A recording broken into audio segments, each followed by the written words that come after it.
You are about to listen to a Beyond the Wheel mini pod.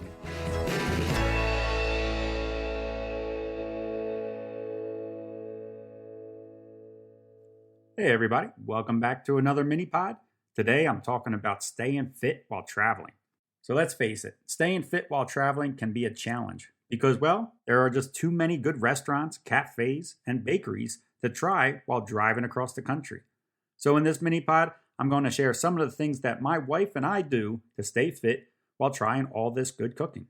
I'll start with Sabrina because she's really good about staying fit and keeping a routine even while traveling, and it shows. When people meet Sabrina for the first time, they usually ask what sport does she play or if she runs track, which she doesn't do either of them.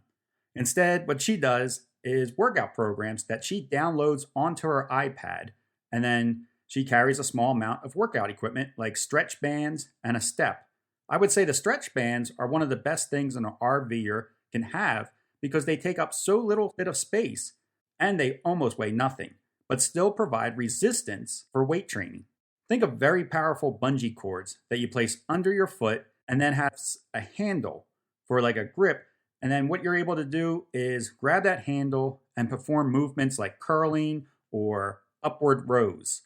Sabrina really enjoys doing these workouts outside of the RV at a campsite, sometimes in like a community center, which I know is not for everyone. You know, it's kind of out of some people's comfort zones. I know for myself, I'm not a fan of having people watch me work out. Sabrina has become very used to it over time, and it doesn't seem to bother her at all. I actually have a quote, though, from Arnold Schwarzenegger that I like. When someone told him that they were too embarrassed to work out, his response was, "Are you kidding me? Because you are embarrassed is the reason you should be working out." I've always found that funny, and it's probably actually true. Sabrina also has used gym memberships like Orange Theory, which allows you to visit any of their locations across the United States. But that membership I feel is a bit expensive, and I would recommend Planet Fitness. It's a membership that I used to have and found their pricing much more reasonable, and I also believe they have more locations.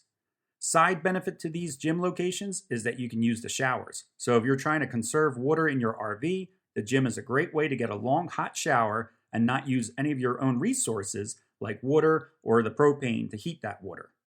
So going to the gym and jumping around outside of your RV may still not be for everyone. And like I said, even me.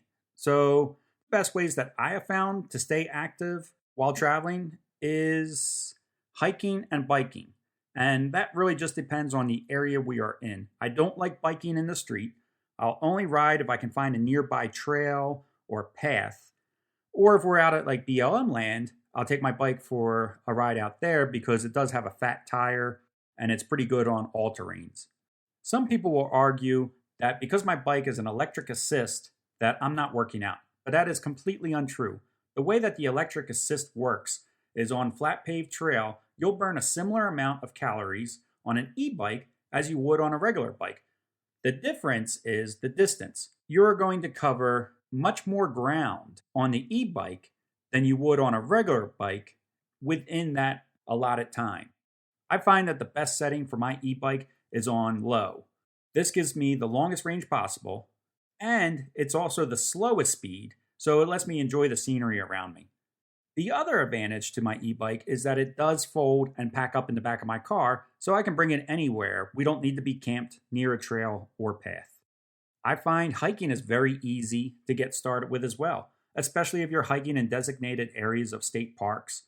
All you really need is a decent pair of shoes and a bottle of water. I recommend definitely bringing a bottle of water at all times, no matter what you think if you need it or not. And what I also like about hiking is that Belle, our small dog, can come along with me. Although she does slow me down quite a bit because she would rather smell than walk. But it is nice to have a companion.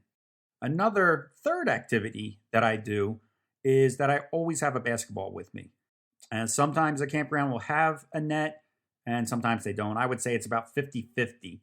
Most of the KOAs, I think probably just about every KOA has had a net, but some of the private campgrounds have not.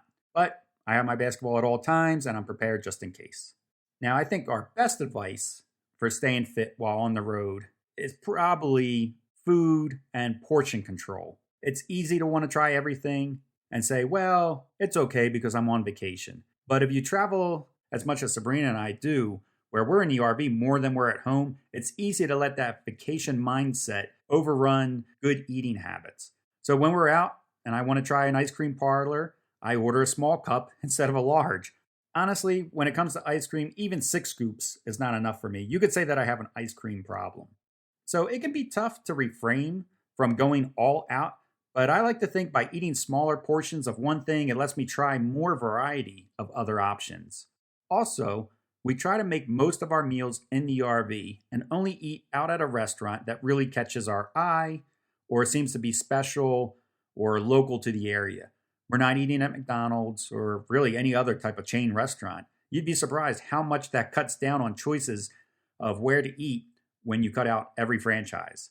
Well, those are my tips for staying fit on the road, and I would love to hear from you about any other suggestions that you may have. So let me know down in the comments of this episode. These comments, won't only just help me, but other listeners as well. So take care and safe travels.